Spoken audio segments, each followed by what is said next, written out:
वैसे जरूरी नहीं है, लेकिन वीडियो को लाइक या फिर डिसलाइक करने की कोशिश जरूर किया करें। मूवी के स्टार्ट में हम एक डॉक्टर को देखते हैं जो कि एक नॉर्मल लाइफ गुजार रहे थे, लेकिन फिर देखते ही देखते एक वायरस पूरे सिटी में फैल जाता है। लेकिन किसी को भी इसकी रीजन नहीं पता होती कि आखिर ये वायरस क्यों फैल रहा है। इससे होता ये है कि जो बच्चे इस वायरस की वजह से पैदा होते हैं वो हाइब्रिड होते हैं। हाइब्रिड मीन मतलब आधे तो वो इंसान होते हैं और आधे वो जानवर जैसे दिखते हैं। लेकिन हम देखते हैं कि उस डॉक्टर की वाइफ भी इस वायरस से इन्फेक्टेड हो गई है, तो इसीलिए वो डॉक्टर अपनी वाइफ को हॉस्पिटल लेकर जाता है। लेकिन वो दिखता है कि पूरी सिटी का ही ऐसा हाल है। डॉक्टर काफी परेशान होता है, उसे कुछ भी समझ नहीं आ रही होती कि क्या करना चाहिए। इसके बाद एक आदमी जो कि स्वीपर था वो अपने बेटे को लेकर जंगलों में चला जाता है और इस आदमी का बेटा भी हाइब्रिड था जिसका नाम गस था। उस स्वीपर को ये डर होता है कि अगर मेरा बेटा गस लास्ट मैन के हाथ लग गया तो वो लोग इसे मार देंगे। लास्ट मैन असल में आर्मी का एक ग्रुप होता है जो हाइब्रिड बच्चों को या तो मार देते हैं या उनको रिसर्च के लिए ले जाते हैं। और इस लास्ट मैन ग्रुप का एक जनरल भी होता है। वो स्वीपर अपने बेटे गस को जंगलों में ही पालता है, उसे वहीं पर बड़ा करता है और साथ साथ वो अपने बेटे को कभी भी बाहर जाने नहीं देता था। और यही वजह थी कि गस को बाहर की दुनिया के बारे में कुछ नॉलेज नहीं था। फिर एक दिन एक आदमी जंगलों में आता है और वो इन लोगों की लोकेशन तक भी पहुंच जाता है, लेकिन वो स्वीपर यानी गस के फादर किसी तरह उसे वहाँ से भगा देते हैं। लेकिन वो आदमी उस जगह को मार कर देता है। इसका मतलब ये है कि वहाँ पर कोई रहता है। तब ये देखकर गस के फादर को डाउट होता है कि शायद उन लोगों को गस के बारे में पता चल चुका है, इसीलिए वो अपने बेटे गस को एक बेसमेंट में छुपाकर वहाँ से चला जाता है। अब काफी टाइम हो चुका था, लेकिन गस के फादर अभी तक वापस नहीं आए थे। लेकिन तभी गस को अपने फादर के चिल्लाने की आवाज सुनाई देती है और जब गस बाहर जाता है तो वो अपने फादर को सामने से आता हुआ देखता है। लेकिन तभी अचानक से उसके फादर गिर जाते हैं। तब गस किसी तरह करके उन्हें अंदर लेकर जाता है। तभी गस नोटिस करता है कि उसके फादर की फिंगर वाइब्रेट कर रही है। इसका मतलब ये था कि उसके फादर भी इस वायरस से इन्फेक्टेड हो गए हैं और इसी इन्फेक्शन की वजह से नेक्स्ट डे गस के फादर की डेथ हो जाती है। अपने फादर की डेथ के बाद गस बिल्कुल अकेला हो गया था, लेकिन वो फिर भी अकेला रहना सीख चुका था। फिर एक दिन गस को एक मैप मिलता है। तब गस उस मैप के अकॉर्डिंग एक ट्री के पास आ जाता है और उस ट्री के ऊपर एक हार्ट बना हुआ था, इसीलिए गस वहाँ के पास की जमीन खोदता है। तब खुदी हुई जमीन में से उसे एक बॉक्स मिलता है। उस बॉक्स में एक लेडी की पिक्चर थी जो कि एक साइंटिस्ट थी। अब यहाँ पर गस समझ रहा था कि शायद ये मेरी मदर है। उस पिक्चर पर एक जगह का नाम भी लिखा हुआ था, साथ ही उसे एक पम्फलेट भी मिलता है जिस पर एक जगह का नाम लिखा हुआ था। और यहाँ पर हाइब्रिड बच्चों को बचाकर और सबसे छुपा कर रखा जाता था, लेकिन असल में ये लास्ट मैन का एक ट्रैप था हाइब्रिड्स को पकड़ने के लिए। एक दिन गस जंगलों में आग लगा देता है जिसका धुआं पूरे एरिया में फैल जाता है, जिसकी वजह से लास्ट मैन के लोग गस को ढूंढ ही लेते हैं और उसे पकड़ लिया जाता है। अब वो लोग गस को मारने ही वाले थे कि तभी टॉमी नाम का एक आदमी आकर उन सबको मार देता है और गस को बचा लेता है। इसके बाद गस भागकर अपने घर आ जाता है। तब उसके पीछे पीछे टॉमी भी वहाँ पर आ जाता है। अब यहाँ पर उन दोनों के बीच बातें होती हैं, जिसके दौरान गस टॉमी को बताता है कि असल में मैं अपनी मदर को ढूंढना चाहता हूँ, लेकिन टॉमी तो उसे यहाँ से निकलने के लिए मना कर देता है क्योंकि अगर गस बाहर गया तो लास्ट मैन के लोग उसे मार देंगे। अब क्योंकि गस को किसी भी सूरत में अपनी मदर को ढूंढना था, इसीलिए वो भी टॉमी के पीछे पीछे जाने लगता है। तब टॉमी उसे अपने पीछे आने से मना करता है। तब गस उसे कहता है कि मैं तुम्हारे पीछे पीछे तब तक आता रहूंगा जब तक तुम मुझे मेरी मदर के पास नहीं ले जाते। इसके बाद सीन शिफ्ट होकर एक फीमेल ऑफिसर पर आता है। अब क्योंकि इन्फेक्शन काफी फैल चुका था, इसीलिए वो अपने ऑफिस में ही फंस जाती है और काफी दिनों तक वो अपने ऑफिस में ही फंसी रहती है। लेकिन जब वो ऑफिसर बाहर आती है तो देखती है कि वो सिटी तो पूरी तरह चेंज हो चुका है। इसके बाद वो ऑफिसर एक जू में रहने लगती है। आहिस्ता आहिस्ता करके उसकी लाइफ पहले की तरह नॉर्मल हो गई थी। फिर एक दिन उसे अपने घर के बाहर से एक हाइब्रिड बच्ची मिलती है और इस बच्ची का नाम वेंडी था। तो वो फीमेल ऑफिसर उस बच्ची यानी वेंडी को अडॉप्ट कर लेती है। उधर गस और टॉमी रात जंगल में ही गुजारते हैं। फिर जब सुबह होती है तो टॉमी देखता है कि गस उसका सारा खाना और मेडिसिन खा गया है, जिसकी वजह से टॉमी गस पर काफी गुस्सा करता है। लेकिन गस दूर से ही खाने की स्मेल को सूंघ लेता है। इसके बाद वो एक घर में जाते हैं। उस घर में 3 लोग रहते थे। एक आदमी था जो कि मैकेनिक था, उसकी वाइफ और उसका एक बेटा था। वो दोनों यानी गस और टॉमी वहाँ पर बहुत सारा खाना खाते हैं। उसके बाद गस उन्हें बताता है कि असल में मैं अपनी मदर को ढूंढ रहा हूँ और टॉमी मेरी मदर को ढूंढने में मेरी हेल्प कर रहा है। इसके बाद गस उस मैकेनिक के बेटे के साथ खेलने के लिए चला जाता है। इसके बाद टॉमी उस मैकेनिक को बताता है कि मैं सिर्फ आज रात यहाँ पर रुकूंगा, कल सुबह जब मौसम ठीक हो जाएगा तो मैं यहाँ से चला जाऊंगा। गस वहाँ पर काफी इंजॉय कर रहा था और तभी मैकेनिक की वाइफ टॉमी की चेस्ट पर एक निशान नोटिस करती है और ये निशान असल में लास्ट मैन का था। तब उस मैकेनिक की वाइफ टॉमी से इस बारे में पूछती है, जिस पर टॉमी उसे कहता है कि मैं पहले था लास्ट मैन का मेंबर, बट अभी नहीं हूँ, मैंने छोड़ दिया है वो काम। फिर टॉमी उस मैकेनिक की वाइफ को कहता है कि तुम गस को अपने पास ही रख लो, ये उसके लिए अच्छा होगा। लेकिन लेकिन मैकेनिक की वाइफ उसे कहती है कि इस बारे में पहले मैं अपने हस्बैंड से पूछ लूं। इसके बाद जब टॉमी वहाँ से जाने लगता है तो गस उसे देख लेता है और ठीक उसी टाइम पर लास्ट मैन के मेंबर्स भी वहाँ पर आ जाते हैं और वो लोगों को वार्निंग देते हैं और कहते हैं कि अब तुम्हारे पास दो रास्ते हैं, या तो हाइब्रिड बच्चों को हमारे हवाले कर दो वरना हम तुम सबको मार डालेंगे। लेकिन लास्ट मैन का एक आदमी जब गस को मारने ही वाला होता है तो टॉमी उसे भी मार डालता है। इसके बाद वो मैकेनिक टॉमी को कहता है कि मैं गस को अपने पास रख कर अपनी फैमिली को खतरे में नहीं डाल सकता, तो इसीलिए टॉमी और गस को वहाँ से जाना पड़ता है। इसके बाद डॉक्टर अपनी वाइफ को एक वैक्सीन देता है जिससे कि उसका इन्फेक्शन कंट्रोल में रहता है। डॉक्टर की वाइफ का जो इन्फेक्शन होता है वो बाकियों से अलग होता है क्योंकि वो दूसरों पर फैलता नहीं था। लेकिन तभी डॉक्टर देखता है कि उसकी वाइफ की वैक्सीन खत्म हो रही है, तो वो वैक्सीन लेने के लिए एक लेडी डॉक्टर के पास जाता है, जहाँ पर वो लेडी डॉक्टर उस डॉक्टर को एक बुक देती है और इस बुक में उन सारी मेडिसिन के रिकॉर्ड थे जो कि उन्होंने डॉक्टर की वाइफ को दिए थे। अब यहाँ पर उस लेडी डॉक्टर को लास्ट स्टेज का कैंसर था, तो अब क्योंकि वो ज्यादा अरसे तक जिंदा नहीं रह पाएंगी तो डेफिनेटली वो ये मेडिसिन भी नहीं बना पाएंगी। तो इसीलिए लेडी डॉक्टर उस डॉक्टर को कहती है कि अब से ये काम तुम्हें ही करना होगा, यानी तुम्हें ही वो मेडिसिन बनानी होंगी। इसके बाद डॉक्टर अपनी वाइफ को बताता है कि अब से तुम्हारे लिए सारी मेडिसिन वैक्सीन मुझे खुद ही बनानी होंगी। लेकिन उस बुक में मेडिसिन बनाने के लिए एक ऐसी चीज लिखी हुई थी जो वो नहीं कर सकते थे। असल में मेडिसिन बनाने के लिए हाइब्रिड बच्चों के ऑर्गन चाहिए थे, जिसके लिए उस डॉक्टर को जिंदा बच्चों की चीर फाड़ करनी होगी। लेकिन वो डॉक्टर ये काम करना नहीं चाहता था, लेकिन फिर भी वो इस काम को करने की काफी कोशिश करता है, लेकिन ऐसा नहीं कर पाता। फिर एक दिन डॉक्टर और उनकी वाइफ एक पार्टी में जा रहे होते हैं। यहाँ पर डॉक्टर अपनी वाइफ को पार्टी में जाने के लिए मना करते हैं क्योंकि उसके सिम्टम्स साफ दिखाई दे रहे थे, लेकिन डॉक्टर की वाइफ नहीं मानती, वो जाना चाहती थी। इसके बाद वो लोग पार्टी में चले जाते हैं जहाँ पर सब कुछ नॉर्मल था, लेकिन जिनके घर वो पार्टी में आए थे वो एक नरेटर था और उस नरेटर की उंगली वाइब्रेट करने लगती है, जिसका मतलब साफ था कि वो भी इन्फेक्टेड हो चुका है और इसीलिए वो लोग उसे बांध देते हैं और पूरे घर को आग लगा देते हैं। लेकिन नरेटर की वाइफ को डॉक्टर की वाइफ पर शक होने लगता है। इसके बाद गस और टॉमी एक पुरानी स्कूल बस में जाते हैं। वो आज रात यहीं पर गुजारने का डिसाइड करते हैं। इसके बाद टॉमी गस को कहता है कि कल हम एक ऐसी ट्रेन में बैठेंगे जो सीधा वहाँ पर जाएगी जहाँ पर तुम्हारी मदर होती है। फिर नेक्स्ट डे टॉमी गस को बिल्कुल बदल देता है ताकि लास्ट मैन के लोग उसे पहचान न सके, क्योंकि स्टेशन पर लास्ट मैन के लोग भी मौजूद थे। इसके बाद टॉमी और गस स्टेशन पर चले जाते हैं। टॉमी गस को एक जगह पर बिठाता है और खुद टिकट्स लेने चला जाता है, लेकिन गस वहाँ से चला जाता है और अपना रास्ता भूल जाता है। लेकिन तभी उसे वहाँ पर एक लड़की मिलती है जिसका नाम बेयर होता है और वो गस को अपने साथ ले जाती है। लेकिन तभी टॉमी भी वहाँ पर आ जाता है और जब वो दोनों ट्रेन में चढ़ने वाले होते हैं तो तभी गस को मेडिसिन की स्मेल आती है और जब ये लोग मेडिसिन चुराने के लिए वहाँ पर जाते हैं कि तभी वहाँ पर एक गार्ड आ जाता है। उस गार्ड को पता चल जाता है कि गस एक हाइब्रिड बच्चा है, लेकिन टॉमी उसे मारता है और वो दोनों वहाँ से भागने की कोशिश करते हैं, लेकिन फिर भी गार्ड्स उन्हें पकड़ लेते हैं और अब उन दोनों को बांध कर कहीं पर ले जाया जा रहा था। लेकिन तभी एक एनिमल आर्मी वहाँ पर आकर उन दोनों को बचा लेती है। असल में एनिमल आर्मी बच्चों की एक टीम होती है जिसकी लीडर बियर होती है और ये वही लड़की थी जो गस को पहले भी मिल चुकी थी, यानी जो उसे अपने साथ ले जा रही थी। अब यहाँ पर बियर और उसकी एक फ्रेंड ने मिलकर ये आर्मी बनाई थी। अब इनका काम होता है हाइब्रिड बच्चों को बचाना और इनको प्रोटेक्ट करना। उनका मानना था कि लोगों ने तो इस दुनिया को खराब कर दिया है और अब हाइब्रिड बच्चे इस दुनिया को ठीक करेंगे, इसीलिए तो वो हाइब्रिड बच्चों को बचाकर अपनी टीम में शामिल करते हैं। अब ये लोग टॉमी को मारने ही वाले होते हैं कि गस उन्हें रोक देता है। अब ये बात बियर को काफी अजीब लगती है कि आखिर गस टॉमी को क्यों बचाना चाहता है। इसके बाद बियर गस को बताती है कि हाइब्रिड के आने से पहले ये दुनिया खत्म हो रही थी क्योंकि इंसानों ने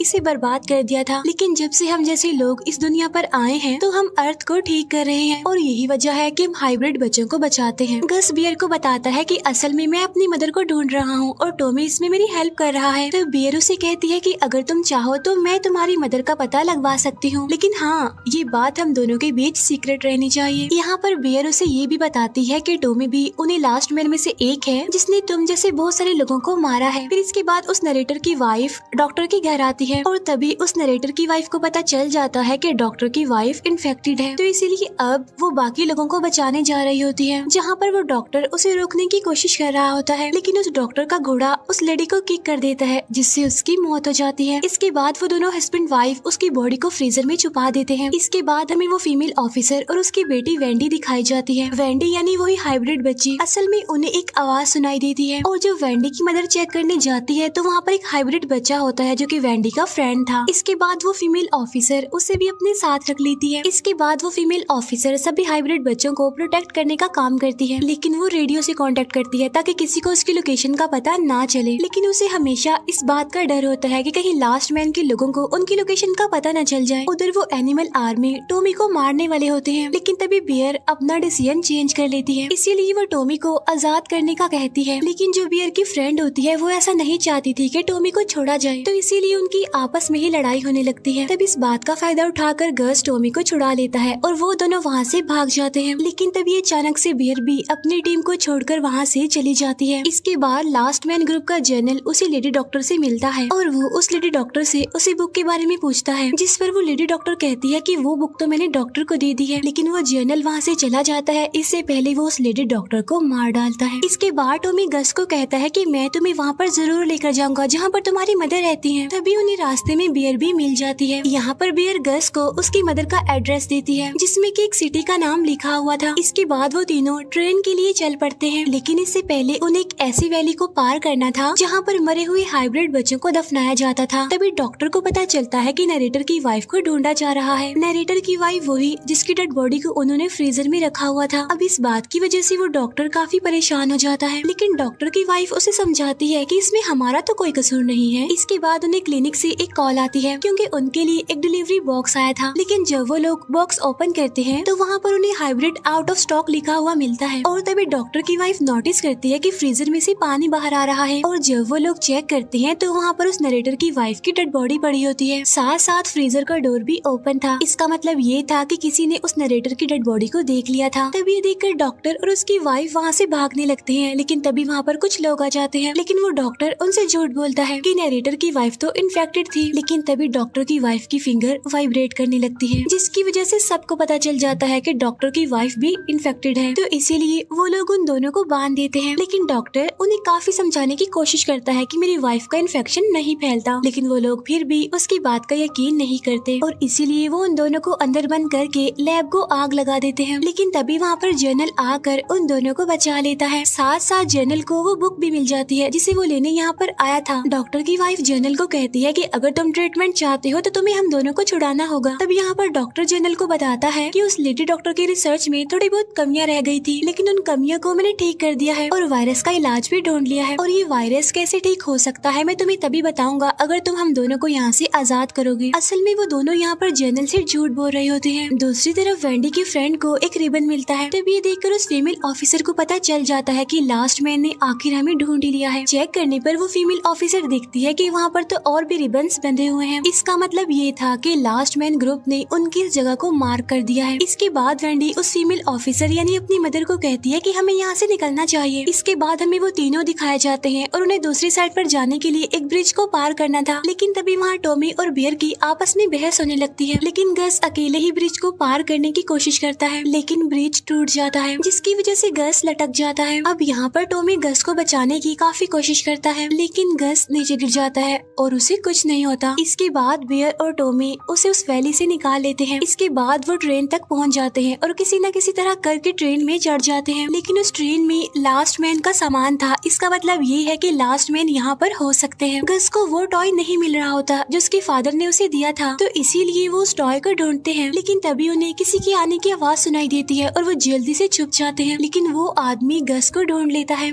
जिसकी वजह से टॉमी और उस आदमी में लड़ाई होने लगती है। लेकिन वो आदमी कोई और नहीं बल्कि टॉमी का फ्रेंड ही था जो कि फुटबॉल टीम में उसके साथ था। और तभी टॉमी का फ्रेंड उन्हें गस की मदर की लोकेशन बताता है। तभी बियर बताती है कि लास्ट मैन के लोग ट्रेन में ही हैं, तो इसीलिए ये लोग छुपने की कोशिश करते हैं, लेकिन लास्ट मैन के लोगों को इनके बारे में पता चल जाता है। तब टॉमी का फ्रेंड उन सबको वहाँ से जाने के लिए कहता है। इतनी देर में वो लास्ट मैन के लोगों को रोक कर रखेगा और तभी वो तीनों यानी गस, टॉमी और बियर वहाँ से बाहर निकल आते हैं, लेकिन टॉमी का फ्रेंड लास्ट मैन के लोगों को रोकने की कोशिश करता है। इसके बाद वो तीनों ट्रेन से कूद जाते हैं। इसके बाद वो अपने डेस्टिनेशन पर पहुँच जाते हैं। उधर वो फीमेल ऑफिसर सभी हाइब्रिड बच्चों को एक टनल में जाने के लिए कहती है और इस टनल का रास्ता सीधा एक चर्च को जाता था। वो फीमेल ऑफिसर अपनी बेटी वेंडी को कहती है कि तुम चर्च में ही मेरे लिए वेट करना। इसके बाद उस डॉक्टर को एक जगह पर लाया जाता है जहाँ डॉक्टर की वाइफ को अलग से क्वारंटीन किया जाता है। इसके बाद वो जर्नल डॉक्टर को कहता है कि तुम्हें जो चाहिए मैं तुम्हें वो दे दूंगा, बस मुझे इस वायरस को खत्म करने के लिए मेडिसिन चाहिए। इसके बाद गस अपनी मदर के घर पहुँच जाता है जहाँ पर उसे उसकी मदर यानी साइंटिस्ट तो नहीं मिलती बल्कि उसकी मदर की फ्रेंड मिल जाती है। उसकी मदर की फ्रेंड उसे बताती है कि तुम्हारी मदर तो तुम्हें बहुत अरसा पहले ही ढूंढने चली गई थी और उसके बाद वो कभी भी वापस नहीं आई। फिर वो लेडी गस को एक की देती है जो कि एक स्टोर रूम की थी। इसके बाद वो लोग उस स्टोर रूम में जाते हैं जहाँ पर बियर को एक फाइल मिलती है और वो उस फाइल को टॉमी को दिखाती है और जब गस उस फाइल को दिखता है तो उसके ऊपर उसका नाम लिखा होता है जिसका मतलब था जेनेटिक यूनिट सीरीज 1, जिससे उन्हें पता चलता है कि वो साइंटिस्ट गस की मदर नहीं है बल्कि गस को तो एक लैब में बनाया गया था और ये वही लैब थी जिससे ये वायरस निकला था। अब गस इस बात को बर्दाश्त नहीं कर पाता और इसीलिए वो वहाँ से भाग जाता है। इसके बाद हमें फ्लैशबैक का एक सीन दिखाया जाता है जहाँ पर हम गस के फादर यानी उसी स्वीपर को देखते हैं जो कि एक लैब में काम करता था और उसी लैब में वो साइंटिस्ट थी यानी गस की मदर जिसे कहा गया है। फिर एक दिन वो दोनों यानी वो साइंटिस्ट और वो स्वीपर मिलते हैं और आपस में बातें करते हैं और उनकी दोस्ती हो जाती है। फिर वो साइंटिस्ट उस स्वीपर को बताती है कि असल में मैं एक प्रोजेक्ट पर काम कर रही हूँ जिसमें बेसिकली मैं एक माइक्रोब को ढूंढ रही हूँ जिसके बारे में किसी को भी कुछ नहीं पता, लेकिन अभी सिटी में मुझे वो माइक्रोब मिल चुका है जिसे हम लोग एग पर टेस्ट करते हैं और उसके बाद हम वैक्सीन बनाते हैं जिससे लोगों की जान बचाई जा सकती है। लेकिन अगर इसमें कोई गलती या कोई गड़बड़ होगी तो बहुत बुरा होगा क्योंकि लाखों लोगों की जाने जा सकती है। फिर इसके बाद उस साइंटिस्ट के पास उसकी फ्रेंड की कॉल आती है और वो उसे बताती है कि आर्मी ने लैब पर कब्जा कर लिया है और आर्मी सारी चीजों को वहाँ से ले जा रही है। वो उस साइंटिस्ट को कहती है कि लेकिन मैंने तुम्हारा प्रोजेक्ट छुपा कर रखा है सबसे। फिर इसके बाद वो दोनों यानी साइंटिस्ट और स्वीपर उसी लैब में जाते हैं। वहाँ जाकर वो साइंटिस्ट स्वीपर को अपना प्रोजेक्ट दिखाती है। असल में जो माइक्रोब उन्होंने यूज किए थे उसे वो गस को बनाने में कामयाब हो गए थे। फिर इसके बाद वो साइंटिस्ट गस को उस स्वीपर को दे देती है क्योंकि अगर गस मिलिट्री के हाथ लग गया तो वो लोग या तो इसे मार देंगे या इस पर रिसर्च करेंगे। इसके बाद वो साइंटिस्ट स्वीपर को कहती है कि तुम गस को यहाँ से लेकर जल्दी से चले जाओ और तब वो स्वीपर करता भी ऐसे है, वो गस को वहाँ से लेकर चला जाता है। तो जाहिर सी बात है कि वो स्वीपर भी गस का फादर नहीं था। इसके बाद गस वहाँ से भागकर एक प्लेन में आता है जिसका रेडियो ऑन था, तब इसीलिए गस जर्नल को मैसेज कर देता है। उधर वो जर्नल उस फीमेल ऑफिसर के घर को घेर लेता है। फिर जर्नल कहता है कि हाइब्रिड बच्चों को मेरे हवाले कर दो, लेकिन वो ऑफिसर यानी वेंडी की मदर ऐसा करने से मना कर देती है। अब यहाँ पर वो ऑफिसर उन्हें रोकने की कोशिश करती है लेकिन नहीं रोक पाती, वो अंदर आ जाते हैं। उधर वेंडी सबको लेकर चर्च में पहुँच जाती है। यहाँ पर वेंडी सभी को टनल के अंदर ही रहने के लिए कहती है, लेकिन तभी वेंडी का फ्रेंड बाहर आ जाता है और वेंडी उसे बचाने जाती है, लेकिन तभी लास्ट मैन के लोग वहाँ पर आकर उन्हें पकड़ लेते हैं। इसके बाद जब वो ऑफिसर वहाँ पर आकर चेक करती है तो वो देखती है कि लास्ट मैन के लोग तो सभी हाइब्रिड बच्चों को वहाँ से ले गए हैं। इसके बाद बियर को एक फोन मिलता है जिसे वो ठीक करने की कोशिश करती है और जल्दी वो फोन ठीक हो जाता है। तब इतनी ही देर में वहाँ पर साइंटिस्ट की फ्रेंड भी आ जाती है। अब यहाँ पर बियर उसे अपने बारे में बताने लगती है कि मेरा असली नाम कुछ और ही है। वो बताती है कि मुझे अडॉप्ट किया गया था लेकिन इन्फेक्शन की वजह से मेरे पेरेंट्स की मौत हो गई, लेकिन मेरी एक बहन थी जो हाइब्रिड थी लेकिन उसे लास्ट मैन के लोग उठा कर ले गए। इसके बाद टॉमी गस को ढूंढ लेता है। यहाँ पर टॉमी गस को बताता है कि मेरा भी एक बेटा था जो बिल्कुल तुम्हारी ही तरह था। एक दिन टॉमी अपनी प्रेग्नेंट वाइफ को हॉस्पिटल लेकर जाता है जहाँ पर टॉमी का बेटा होता है और जब टॉमी उसे देखने जाता है तो वो देखता है कि वो कोई आम बच्चा नहीं है बल्कि वो एक हाइब्रिड बच्चा है। यहाँ पर टॉमी को कुछ भी समझ नहीं आती कि क्या करना चाहिए, इसीलिए वो घबराते हुए वहाँ से चला जाता है। लेकिन जब वो वापस आता है तो वहाँ पर उसका बच्चा और उसकी वाइफ दोनों ही गायब थे और उसके बाद से ही टॉमी ने अपनी वाइफ और अपने बच्चे को कभी भी नहीं देखा। तभी गस टॉमी को बताता है कि मैंने जर्नल को भी यहाँ पर बुला लिया है, लेकिन तभी उन्हें गोली चलने की आवाज सुनाई देती है। अब टॉमी तो वहीं पर ही गिर जाता है, लेकिन जर्नल के लोग गस को वहाँ से ले जाते हैं। इसके बाद गस को उसे डॉक्टर के पास लाया जाता है। यहाँ पर डॉक्टर को पता चल जाता है कि गस बोल भी सकता है। तभी ये देखकर वो डॉक्टर अपने असिस्टेंट को कहता है कि गस के बदले किसी और हाइब्रिड बच्चे को लाया जाए। इसके बाद टॉमी को कोई उठा कर ले जाता है और जब उसे होश आती है तो उसके सामने वही ऑफिसर बैठी होती है और वो टॉमी से हेल्प मांगती है कि तुम्हें मेरे बच्चों को बचाना होगा। इसके बाद गस अपने जैसे बाकी बच्चों से मिलता है। अब बियर एक नंबर पर कॉल करने की कोशिश करती है जो कि उस फोन में ही होता है। वो नंबर कनेक्ट हो जाता है और वो फोन कोई और नहीं बल्कि वही साइंटिस्ट उठाती है जिसे गस की मदर कहा गया था और वो अभी जिंदा थी। वो अलास्का में थी और इस वायरस का इलाज ढूंढ रही थी और यहीं पर इस मूवी का द एंड हो जाता है। Thank you for watching.